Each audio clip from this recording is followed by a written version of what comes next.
नमस्कार, मैं हूं दिलीप तिवारी और जी मीडिया में आपका बहुत बहुत स्वागत है। आज हमारे साथ एक खास मेहमान हैं जो ऐसे प्रदेश से आते हैं जो हिंदुस्तान में जाना जाता है आदिवासी कल्चर के लिए, एक नए उभरते हुए राज्य के तौर पर, और उनका नाम है भूपेश बघेल। जी हां, छत्तीसगढ़ के मुख्यमंत्री भूपेश बघेल हमारे साथ जुड़े हुए हैं। भूपेश जी, बहुत बहुत स्वागत है आपका जी मीडिया में। जी नमस्कार। कहा जाता है भूपेश जी कि जो मुख्यमंत्री हैं कांग्रेस के, उनमें युवाओं की फौज में आप सबसे पहले खड़े हैं, क्योंकि कैप्टन साहब लंबी पारी खेल चुके हैं। कमलनाथ जी को उनके विरोधियों ने यानी बीजेपी ने सत्ता से बाहर कर दिया है और वो भी घर के भेदियों की वजह से वो लंका ढह गई। अब लंका कहें या कहें कि ये सत्ता का सिंहासन चला गया। आप युवा मुख्यमंत्री हैं, आपके अंदर कहते हैं कि आग भी है, जोश भी है, जुनून भी है, और आप गांव गरीब गुरबा के बीच में रहते हैं और आप जो बात करते हैं वो लोगों को पसंद आती है। मैं आपसे जानना चाहता हूं कि ये बड़ा संकट है, कोरोना का संकट है, जो किसी ने ऐसा एहसास भी नहीं किया था, देखा भी नहीं था, पहले दुनिया ने कभी देखा होगा। आज के दौर में भूपेश बघेल की सोच क्या है, कैसे वो अपने लोगों को सुरक्षित रख पाएंगे? क्योंकि आप वैसे सेफ हैं, अगर कोरोना की बात करूं तो थोड़े बहुत इक्का दुक्के मामले जो आए थे वो आपने कंट्रोल कर लिए हैं, लेकिन आज मजदूरों की घर वापसी है, आज आर्थिक स्थिति दिक्कत में है, पैकेज के नाम पर आप लोग संतुष्ट नहीं हैं। तो भूपेश बघेल की सोच क्या है आने वाले दिनों के लिहाज से?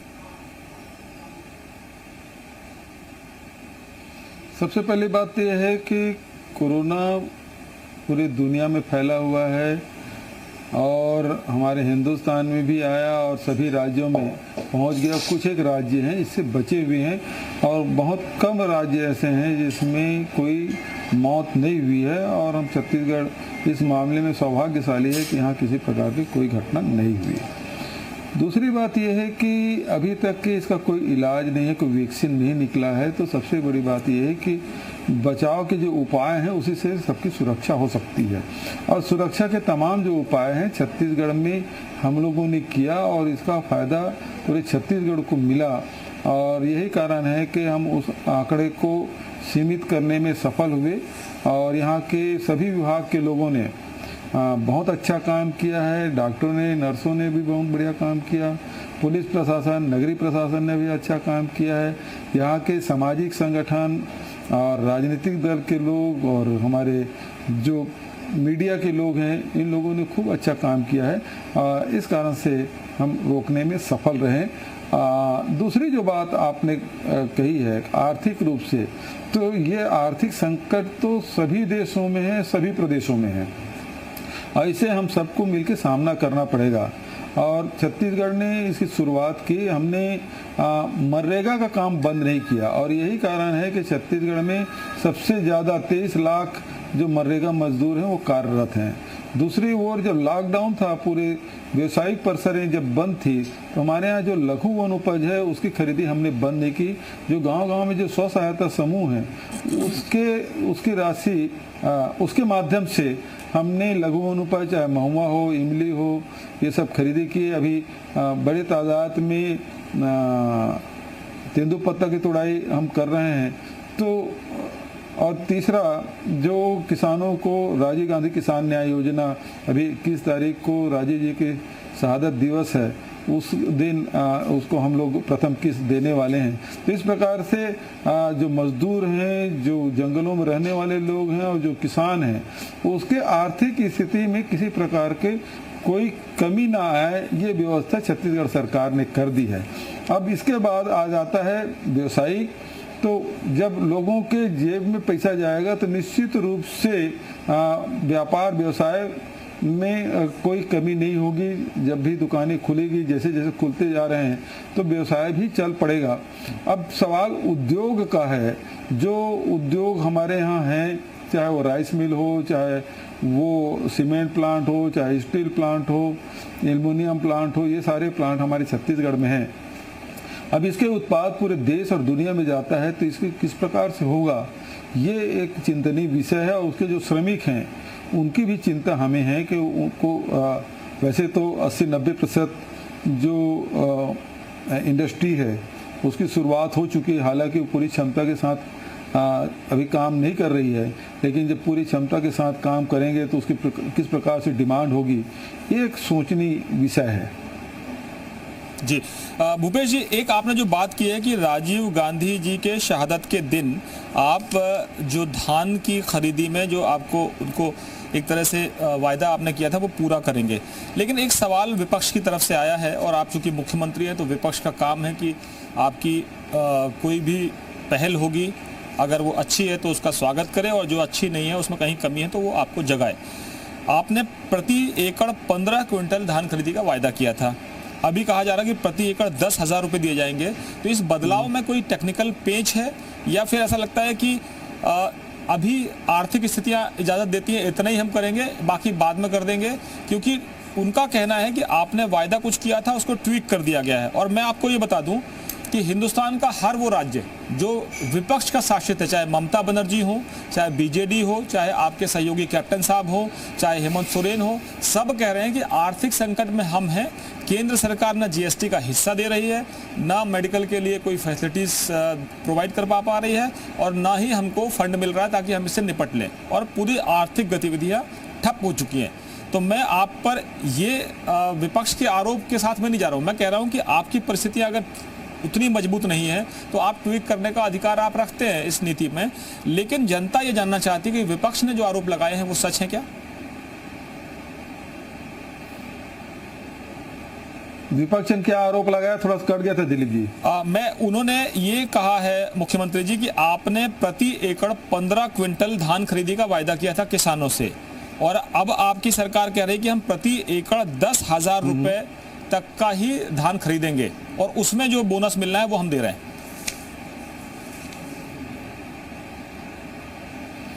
देखिए, पहली बात तो यह है कि 15 क्विंटल प्रति एकड़ के हिसाब से खरीदे, और 1815 रुपया प्रति क्विंटल के हिसाब से सभी किसानों के खाते में वो राशि पहुंच चुकी है, वो जो कि 15,000 करोड़ के आसपास है। दूसरी बात है कि हमने घोषणा पत्र में कहा था कि हम 2500 रुपये क्विंटल में धान खरीदेंगे, और भारत सरकार ने ये आदेश किया कि जो भी राज्य यदि बोनस देती है तो वहाँ के जो चावल है उसको हम नहीं खरीदेंगे। हमने भी पासवान जी से 2-3 बार मुलाकात की, कृषि मंत्री से मुलाकात की, प्रधानमंत्री को अनेक बार पत्र लिखे, लेकिन कोई उन्होंने कहा कि यदि आप बोनस देंगे तो आपके यहाँ से चावल नहीं खरीदेंगे। क्योंकि इस साल भारत सरकार ने हमारे 24 लाख मीट्रिक टन चावल लिया है, तो हमने कहा ठीक है हम बोनस नहीं देंगे। तो फिर उसके बाद राजीव गांधी किसान न्याय योजना के तहत न केवल धान उत्पादक किसानों को, बल्कि गन्ना उत्पादक और मक्का उत्पादक किसानों को भी हम प्रति एकड़ 10,000 रुपया अतिरिक्त देंगे, जो किसानों को मजबूती प्रदान करेगा। तो इस साल जो हमारे मंत्रिमंडल की उपसमिति बनी थी, उन्होंने अनुशंसा की कि इसी साल 10,000 रुपया धान में दिया जाए और 9,500 या समथिंग राशि गन्ना उत्पादक को दिया जाए। इस प्रकार के अनुशंसा जो की है उसके हिसाब से दे रहे हैं। यदि आप इसे एनालिसिस करेंगे तो वो 2500 रुपये से कम नहीं पड़ता, बल्कि बराबर ही होता है। तो जो योजना है वो चूंकि बोनस था और समर्थन मूल्य निर्धारण भारत सरकार करती है, तो बोनस देने पर आपत्ति थी भारत सरकार को, तो हमने योजना बनाई और विधानसभा में पारित किया। बजट में उसके लिए अलग हेड बनाया और 5100 करोड़ रुपये मेन बजट में रखा है। उसके तहत ये राशि दी जा रही है और प्रथम किस्त हम 21 मई को राजीव जी के शहादत दिवस के दिन हम देंगे। तो मुझे लगता है इसमें विपक्ष को आपत्ति नहीं होनी चाहिए, क्योंकि बीजेपी का तो ये कहना है कि हम किसान की आय को दुगना करना चाहते हैं। अभी जो 20 लाख करोड़ का पैकेज आया भूपेश जी, और उसमें किसानों के लिए अलग से ऐलान वित्त मंत्री निर्मला सीतारमण और जो उनके सहयोगी हैं राज्य मंत्री जो हैं अनुराग ठाकुर, वो आते हैं, प्रेस कॉन्फ्रेंस करते हैं और बताते हैं कि इस 20 लाख करोड़ के पैकेज में क्या क्या है। उसमें किसानों के लिए भी एक बजट की व्यवस्था की गई है। आप एक मुख्यमंत्री के तौर पर आपके राज्य को मिलने वाले लाभ को कैसे देख रहे हैं? क्योंकि देश भर में अलग अलग राज्यों ने कहा है, ममता बनर्जी ने कहा बिग जीरो। पी चिदम्बरम साहब जो पूर्व वित्त मंत्री हैं वो कहते हैं कि इसमें केवल काला काला है, कुछ है नहीं है इसमें, केवल ये घोषणाएं हैं, दिखाई जाती है। आज कमलनाथ जी से मैंने बात की तो उन्होंने कहा कि ये केवल जुमलेबाजी है। आप क्या कहते हैं? देखिए, ये धारावाहिक चल रहा है निर्मला जी का और अनुराग ठाकुर जी का, ये धारावाहिक समाप्त होने दीजिए। मैंने अधिकारियों से कहा कि जितना भी वो घोषणा कर रहे हैं उसे आप नोट डाउन कर लें, और जब धारावाहिक समाप्त हो जाएगा तो फिर मेरे सामने प्रस्तुत करिए, उसमें हम चर्चा करेंगे और सारे विषयों में फिर एक साथ पीसी के माध्यम से इसमें बात हम लोग करेंगे। तो अभी तो धारावाहिक समाप्त हुआ नहीं है दिलीप जी, जब धारावाहिक समाप्त हो जाएगा फिर आपसे हम चर्चा करेंगे। इस धारावाहिक को नाम क्या दिया आपने? नहीं, उन्होंने खुद ही कहा कि अलग अलग किस्तों में बात कर रहे हैं, रोज आते हैं टेलीविजन में अलग अलग किस्तों में बात कर रहे हैं, तो धारावाहिक है। निर्मला जी अनुराग जी का धारावाहिक चल रहा है। कुछ लोगों ने इस पर भी आपत्ति उठाई थी कि जब देश में महामारी का संकट है तो कभी ताली बजवाते हैं, कभी थाली पिटवाते हैं, कभी दिया जलाते हैं, कभी मोमबत्ती जलवाते हैं, कभी रामायण सीरियल ले आते हैं, कभी महाभारत ले आते हैं, कभी शक्तिमान ले आते हैं। तो लोगों का ध्यान जो है वो आप उस पर लगाइए कि फोकस लड़ाई कैसे करनी है कोरोना से।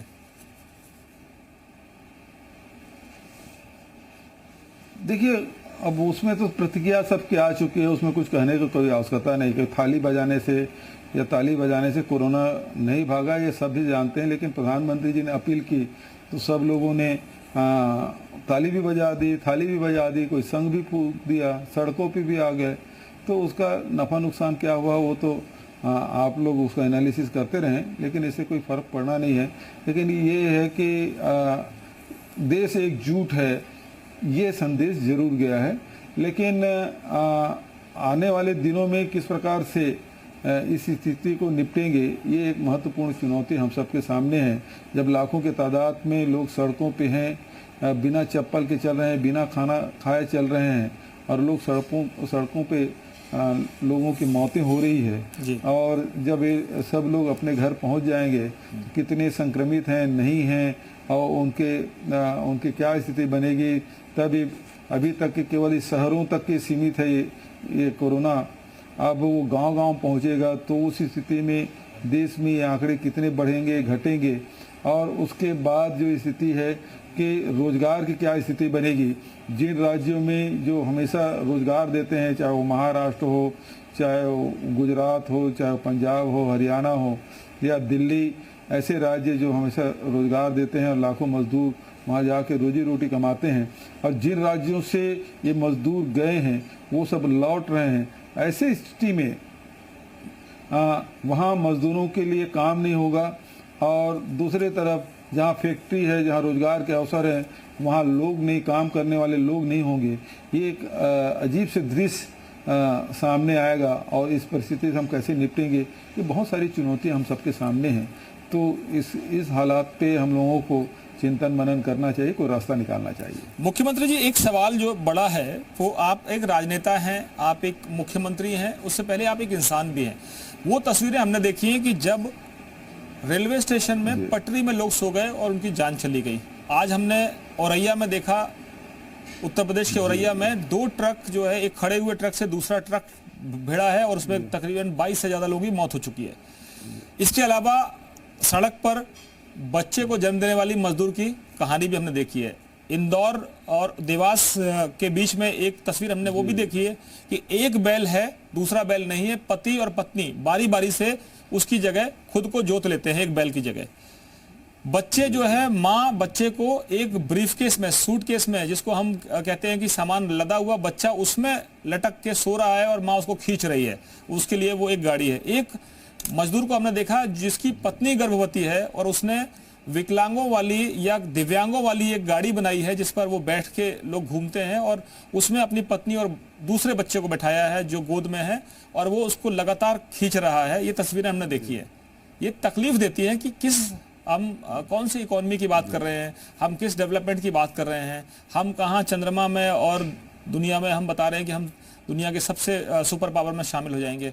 आप मजदूरों को संभालने वाली नीति कौन बनाएगा? कांग्रेस बनाएगी, बीजेपी बनाएगी, एक दूसरे पर आरोप प्रत्यारोप होंगे।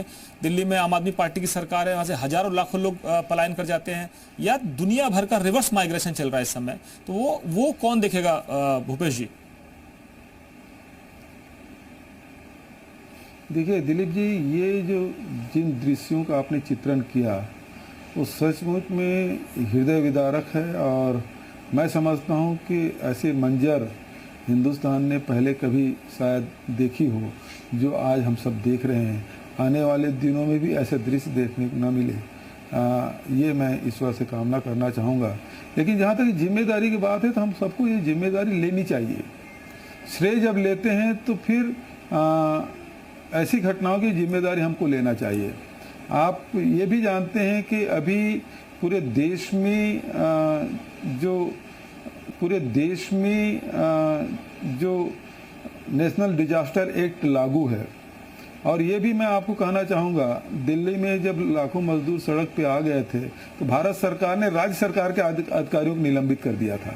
और अभी सारे अधिकारी सब जिला स्तर के अधिकारियों से सीधा बात कर रहे हैं, सीधा निर्देश दे रहे हैं। तो सारा कुछ कंट्रोल, दुकान कितने समय खुलेगी, कि कौन से जिला ऑरेंज रहेगा, कौन ग्रीन रहेगा, कौन रेड रहेगा, वो सारे निर्णय भारत सरकार कर रही है।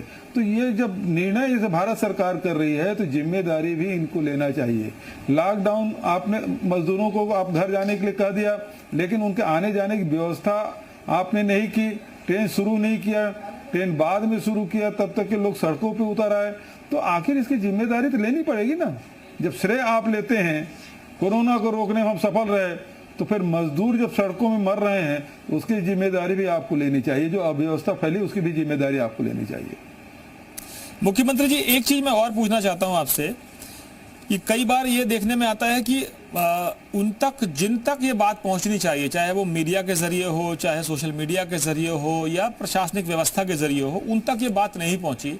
और ये उन राज्य सरकारों की जिम्मेदारी नहीं थी कि वो अपने यहाँ से मजदूरों को ना निकलने दें और उनसे कहें कि आप यहीं रुक जाइए। क्योंकि अगर वो पैदल चल रहे हैं, बिना खाए बिना पानी पिए, ना तो उनके पास ऐसे कोई संसाधन है कि वो पैसा दे के टिकट कटा सकें, या उनको ये पता नहीं है कि उनको टिकट मिलेगी कि नहीं मिलेगी, ऑनलाइन बुकिंग कैसे होगी, ट्रकों में बैठकर, दूध के टैंकर में घुसकर, सब्जी के ट्रक में पीछे छुपकर तमाम तरह से लोग अपने घर पहुंचना चाहते हैं। और कई ने तो रास्ते में दम तोड़ दिया है।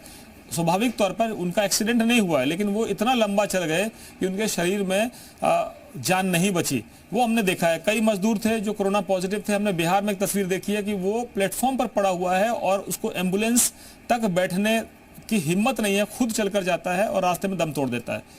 तो मैं आपसे जानना चाहता हूं कि आखिर ये उन राज्य सरकारों की जिम्मेदारी नहीं जिनके यहाँ ये मजदूर काम करते?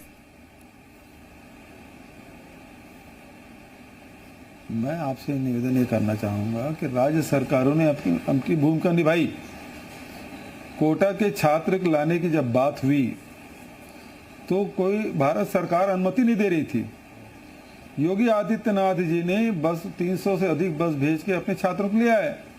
और उस समय फिर हम लोगों पर दबाव पड़ा कि हम लोग अपने छात्रों को क्यों नहीं ला रहे हैं। भारत सरकार अनुमति नहीं दे रही थी। हमने बार बार रिक्वेस्ट किया तो बोले आप लाना है तो ले आइए, हम कुछ बोलेंगे नहीं। क्योंकि योगी आदित्यनाथ जी ले आए थे, इस कारण से हमको रोक नहीं भी पा रहे थे।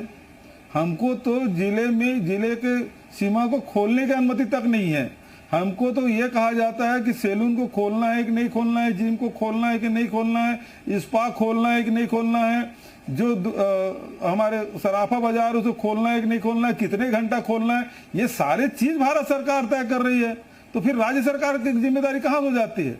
आप मजदूरों को बोल दीजिए जाइए अपने घर, वो निकल पड़े और आपने ट्रेन की व्यवस्था की नहीं, ये किसकी जिम्मेदारी? ट्रेन क्या राज्य सरकार चलाती है? आपने एक अहम बात उठाई है, ट्रेन राज्य सरकार नहीं चलाती, केंद्र सरकार चलाती है। और आपने कितनी ट्रेनें मांगी थी अब तक और कितनी अनुमति मिली तो आप खुद बताएंगे।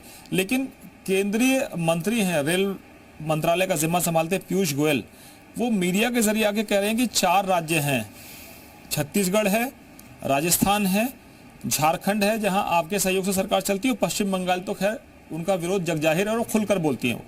ये 4 राज्य ट्रेनों को अनुमति नहीं दे रहे हैं। ये कितना सच है, हम आपसे सुनना चाहते हैं। देखिए, कल उन्होंने एक सफेद झूठ बोला। उन्होंने कहा कि छत्तीसगढ़ केवल 10 ट्रेन मांगी है, जबकि वास्तविकता है कि हम 30 ट्रेन मांग चुके थे। और ये भी हमने कहा कि 9 ट्रेन हमारे छत्तीसगढ़ में आ चुके हैं जी। तो हमारे पास अभी कोई डिमांड नहीं, 30 ट्रेन हमने डिमांड की। अब शर्त उन्होंने क्या किया कि दोनों राज्य सहमति से आप ट्रेन भेज सकते हैं। अब हमारे यहाँ 24-25 हजार मजदूर जम्मू में फंसे हुए हैं, वो आना चाहते हैं, हमारे पास उसकी रजिस्ट्रेशन है। अब जम्मू यदि सहमति नहीं दे तो हम कैसे लाएंगे भारत सरकार से? और ये अभी तो वो यूनियन टेरिटरी है, अब तो फिर वहाँ कोई चुनी हुई सरकार तो है नहीं, वहाँ फिर कौन अनुमति देगा? क्यों नहीं दे रहे हैं भाई? हम तो मांग रहे हैं जम्मू कश्मीर का, वहाँ दे क्यों नहीं रहे हैं आप? इसके लिए कौन जिम्मेदार है? वहाँ तो 24 हजार से अधिक मजदूर हमारे फंसे हुए हैं। ये आरोप प्रत्यारोप का समय नहीं है। ये पीयूष गोयल जी, आप अपने रेलवे का पैसा प्रधानमंत्री केयर में दे सकते हैं, लेकिन मजदूरों के टिकट का पैसा आप नहीं दे सकते, और राज्यों से वसूल कर रहे हैं। तो आपने पैसा भी जमा कराया है ट्रेनों के लिए? बिल्कुल कराए हैं, 1,70,00,000 के आसपास राशि जमा है। लेकिन एक चीज मुझे और बताइए कि आप लोगों ने इतने दिन से लॉकडाउन के दौरान भी केंद्र से बहुत मदद मांगी, आपने चिट्ठियां लिखी हों, कई केंद्रीय मंत्रियों को लगातार आप लिख भी रहे हैं, तो क्या सुनवाई नहीं हो रही है, जानबूझ के आपको इग्नोर कर रहे हैं? देखिए, मैं इस मामले में कुछ नहीं कहना चाहता। हमने डिमांड भेज दी है, और जब एपिसोड पूरा हो जाएगा तब मैं प्रतिक्रिया व्यक्त करूंगा। अच्छा, एक चीज और बता दीजिए कि जो आर्थिक संसाधन जुटने में सबसे बड़ा जो योगदान होता है वो कहता है कि एक्साइज से पैसा आता है, जीएसटी से पैसा आता है, बाकी तो पेट्रोल और डीजल में जो भी आपके पास वो लगेगा, क्योंकि वो बंद है, ठप पड़े हैं, तो गाड़ियां चल नहीं रही, तो पेट्रोल डीजल बिकेगा नहीं। कैसे संसाधन जुटेंगे? और शराब की दुकानों के बाहर जो लंबी लंबी लाइनें लग गई हैं, वो तो कोरोना के लिए और महामारी का कारण बन जाएगा। देखिए, जहाँ तक राज्य के राजस्व की बात है, जीएसटी है, इनकम टैक्स है, माइनिंग के रॉयल्टी है, एक्साइज है, फॉरेस्ट के कास्ट विक्रय है, बहुत सारे ऐसे हैं जिस पेट्रोल डीजल के जो वेट है उससे राज्य को राजस्व मिलता है। अब सारी गतिविधि ठप है, तो ऐसे में भारत सरकार से नहीं मांगे तो और किससे मांगा जाएगा? तो वो डिमांड हमने कर दी है। अब सारे जो धारावाहिक है समाप्त हो जाए दिलीप जी, तो फिर उसके बाद फिर आपसे मैं बात करूंगा।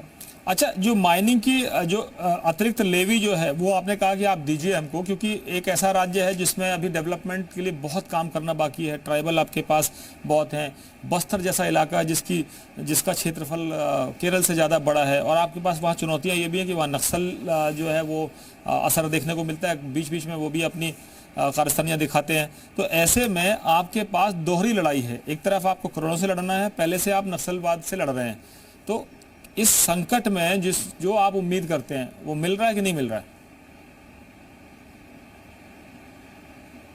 देखिए, मिलना चाहिए। अभी तक शुरू हुआ है, कितना देती है केंद्र सरकार, नहीं देती, देने के बाद ही कोई प्रतिक्रिया व्यक्त करूँ। जो कोल ब्लॉक वगैरह की बात की, आपको याद होगा सुप्रीम कोर्ट ने इसे जब ये निरस्त हुआ था कोल ब्लॉक, तो उस समय उन्होंने आदेश भी किया था कि 275 रुपये प्रति टन के हिसाब से वो राशि जमा करें जितना खुदाई कर चुके हैं, और वो राशि है राज्यों को जाएगा, तो वो 4,000 करोड़ से अधिक की राशि हमारा बनता है छत्तीसगढ़ का, जो सुप्रीम कोर्ट के गाइडलाइन के हिसाब से जितने खदान संचालित कर रहे थे, तो उन्होंने जमा किया था।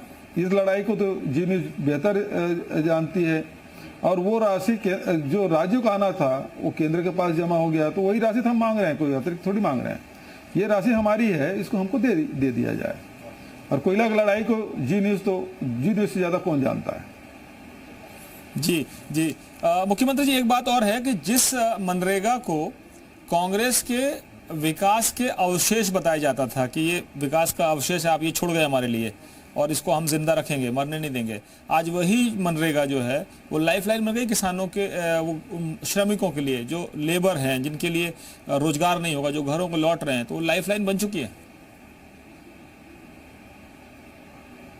बिल्कुल सही बात है। करोड़ों करोड़ों जो मजदूर हैं, यदि उसको आर्थिक सहायता देनी है तो मनरेगा ही एकमात्र माध्यम है जिसके माध्यम से अभी छत्तीसगढ़ में 23 लाख मजदूर प्रतिदिन काम कर रहे हैं।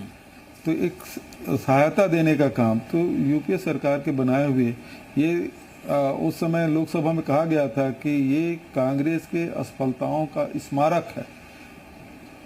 ये उन्होंने कहा, और आज वही संबल बना हुआ है, ताकत बना हुआ है। आज भी माननीय राहुल जी ने जो बात कही है न्याय योजना लागू करने के बाद, इसी से लोगों की जेब में जब पैसा जाएगा तो ये फिर अर्थव्यवस्था है वो चल पड़ेगा। देखिए, आपके पूर्व राष्ट्रीय अध्यक्ष राहुल गांधी सबसे पहले उन्होंने ट्वीट करके सचेत किया था सरकार को कि संभल जाइए, ये बहुत बड़ा संकट आने वाला है, तो उनको वो तब इग्नोर करते रहे।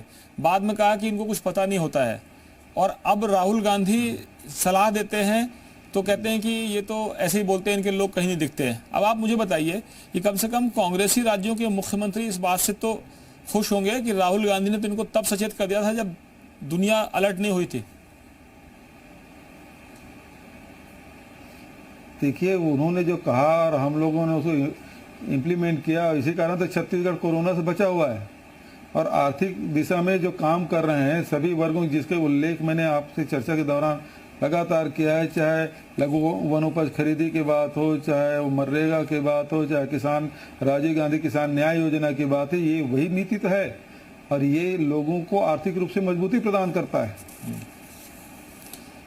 आपको वनोपज की खरीदी में नंबर 1 का स्थान मिला है, मनरेगा में आप नंबर 1 हैं, और आपकी एक जो विशेष चिंता थी जब आप सरकार में आए थे तो आपने कहा था कि मैं गांव के लोगों को गांव में रोजगार देना चाहता हूं, तो आपकी एक स्कीम आई थी और उस स्कीम को आपने जोर शोर से लागू किया था। आज मैं जानना चाहता हूं कि आप जब इस लॉकडाउन के बाद स्थितियां थोड़ा सुधार की तरफ बढ़ेंगी, बेहतर होंगी, तो आप उस स्कीम में कितना जोर लगा पाएंगे, क्योंकि फाइनेंशियल क्राइसिस तो सबको झेलना पड़ रहा है।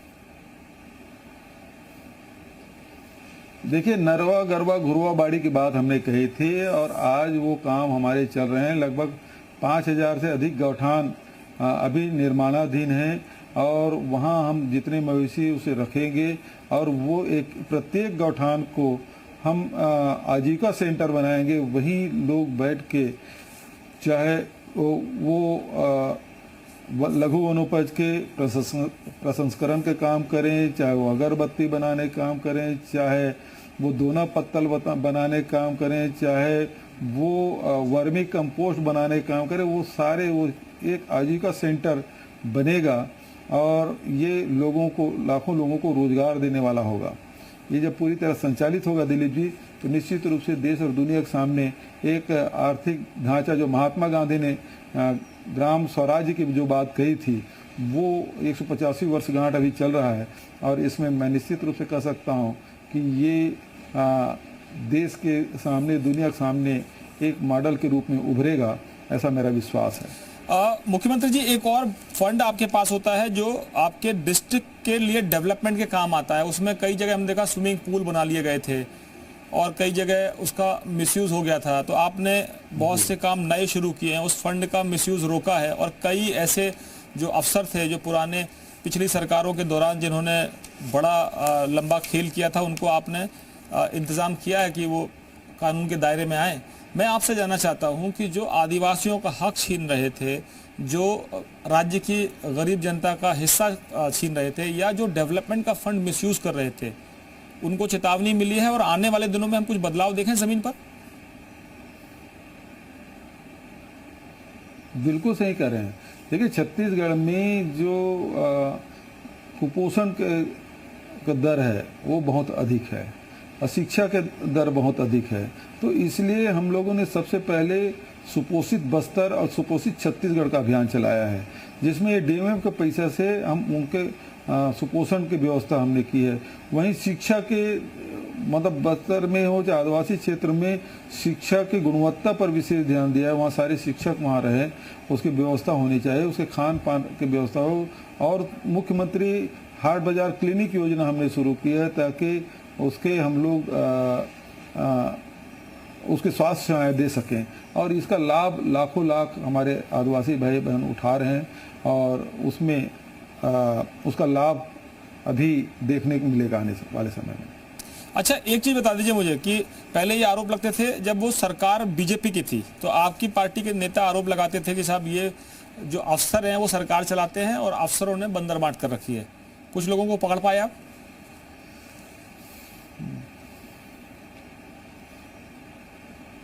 देखिए, अफसर तो वही करेंगे जो सरकार चाहेगी। ऐसे नहीं वो काम करना नहीं चाहते, सवाल इस बात का है कि आपको काम लेना आता है कि नहीं आता है। तो अभी यही अधिकारी कर्मचारी हैं जो दिन रात मेहनत कर रहे हैं, और कोरोना की लड़ाई में हमारा छत्तीसगढ़ सबसे आगे है, जबकि 7 राज्यों से घिरा हुआ हमारा छत्तीसगढ़। उसके बाद भी हम इस कोरोना को रोकने में सफल हो रहे हैं। तो यही अधिकारी कर्मचारी जो दिन रात मेहनत कर रहे हैं, सड़कों पे चलने वाले लोगों को वाहन की व्यवस्था करा रहे हैं, उसे भोजन की व्यवस्था करा रहे हैं, लोगों के पास राशन पहुंचाने का काम कर रहे हैं। तो सारे जो काम हैं हमारे अधिकारी कर्मचारी बिल्कुल सेवा भाव के साथ कर रहे हैं। इससे बढ़िया उदाहरण और क्या हो सकता है। मुख्यमंत्री जी, एक चीज और बताइए कि जो बेरोजगार हैं, युवा हैं, बहुत से लोग बेरोजगार होकर घर लौट आए हैं। अब आपके सामने एक चुनौती होगी कि आप उनको रोजगार कैसे देंगे, क्योंकि वो स्किल्ड लेबर भी थे, अनस्किल्ड लेबर भी थे, सेमी स्किल्ड लेबर भी थे, तमाम तरह के लोग होंगे, या वो घर वापसी के बाद वो जाना नहीं चाहेंगे क्योंकि कोरोना का संकट पता नहीं कब तक चलेगा। ऐसे में आपके पास क्या मैकेनिज्म होगा कि आप मनरेगा के तहत तो श्रमिकों को रोजगार दे देंगे जो अनस्किल्ड हैं, लेकिन जो सेमी स्किल्ड हैं और स्किल्ड हैं उनको कैसे एडजस्ट करेंगे? क्या आप जो स्थानीय इकाइयां हैं उनसे बातचीत करेंगे कि भाई आप अपने लोगों को थोड़ा एडजस्ट करिए?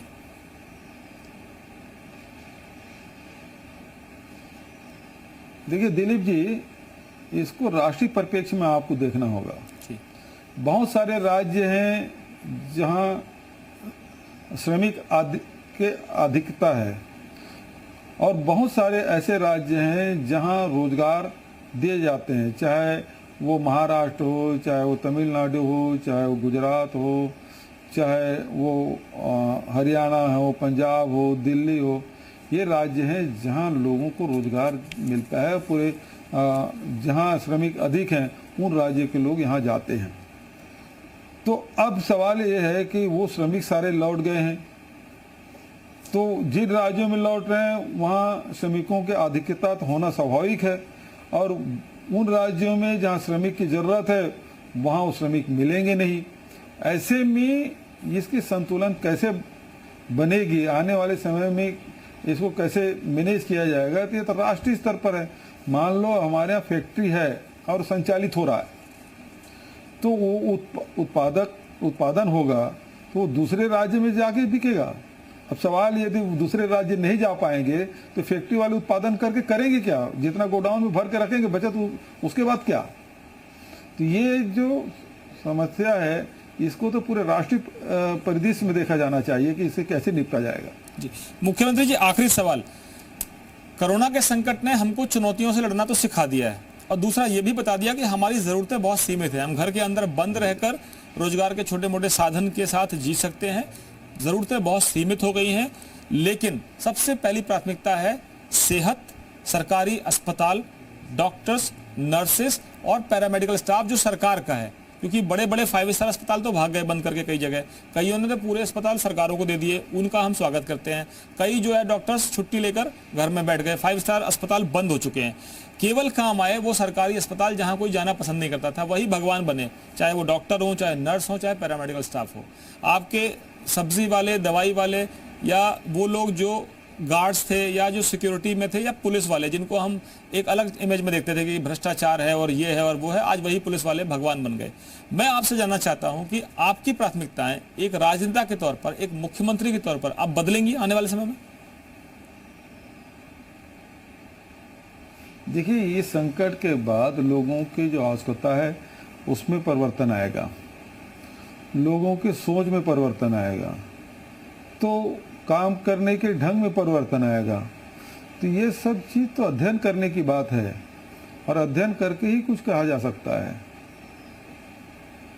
लेकिन मुख्यमंत्री जी, हमने नए हीरो देखे हैं, सरकारी डॉक्टर्स के तौर पर हीरो, सरकारी नर्सेस स्टाफ, पैरामेडिकल स्टाफ, या वो पुलिस वाले जो दिन रात अपनी जान पर दांव पर लगा दी, उन्होंने जान, अपने परिवार को छोड़ दिया और वो सुरक्षा के लिए लोगों की सड़कों पर उतरे रहे।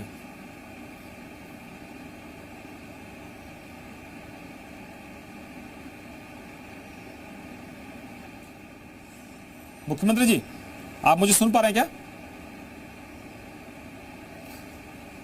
वो बीच में कट गया था जी, और मैं कह रहा हूं मुख्यमंत्री जी, मैं समझता हूं कि मेरा आखिरी सवाल ये है, बहुत मेहनत किया है मुख्यमंत्री जी, देखिए, मेरा किसी आखिरी को- सवाल ये है कि हमने समाज में नए हीरो देखे हैं, चाहे वो सरकारी डॉक्टर्स हों, चाहे वो नर्सेस हों, चाहे पैरामेडिकल स्टाफ हो, चाहे वो लोग हों जो पुलिस में हैं या सिक्योरिटी में हैं या प्रशासनिक सिस्टम में हैं। उन्होंने अपनी जान को दांव पर लगा दिया ताकि सिस्टम और समाज बचा रहे और मजबूत रहे।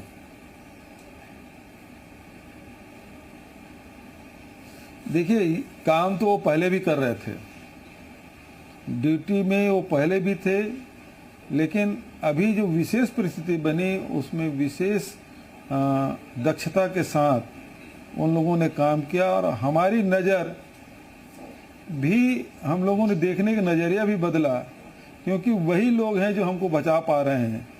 तो हमारे देखने के भी नज़रिए में बदलाव आया है। तो सकारात्मक रूप से देखने से बहुत कुछ अलग चीज़ दिखाई पड़ता है। जी मुख्यमंत्री जी, हम उम्मीद करते हैं कि आने वाले दिनों में जब हालात सामान्य होंगे तो हम आपके साथ मिलकर ऐसे समाज के नए जो हीरोज हैं, नए जो सितारे हैं, उनको हम सम्मानित करेंगे जी मीडिया की तरफ से। और मैं आपका बहुत बहुत धन्यवाद करता हूं खुलकर दिल से बात करने के लिए। और जब कभी कभी ऐसी घटनाएं होती हैं तो उनको आप समय समय पर आईना जरूर दिखाते रहिएगा, क्योंकि आप बेबाक मुख्यमंत्रियों में से एक माने जाते हैं। बहुत बहुत शुक्रिया मुख्यमंत्री जी हमसे बात करने के लिए। जी नमस्कार, धन्यवाद। तो आपने सुना छत्तीसगढ़ के मुख्यमंत्री भूपेश बघेल जो कह रहे हैं कि धारावाहिक खत्म होने दीजिए, उसके बाद हम प्रेस कॉन्फ्रेंस करके बताएंगे कि केंद्र सरकार के इस धारावाहिक में यानी 20 लाख करोड़ के पैकेज में क्या क्या है, जिसको निर्मला सीतारमण डिकोड कर रही हैं, जिसको उनके सहयोगी अनुराग ठाकुर डिकोड कर रहे हैं प्रेस कॉन्फ्रेंस के जरिए। लेकिन अभी फिलहाल भूपेश बघेल ये कहते हैं कि इस समय चुनौतियां बड़ी हैं, मिलकर सबको लड़ना होगा। फिलहाल इतना ही, देखते रहिए जी मीडिया।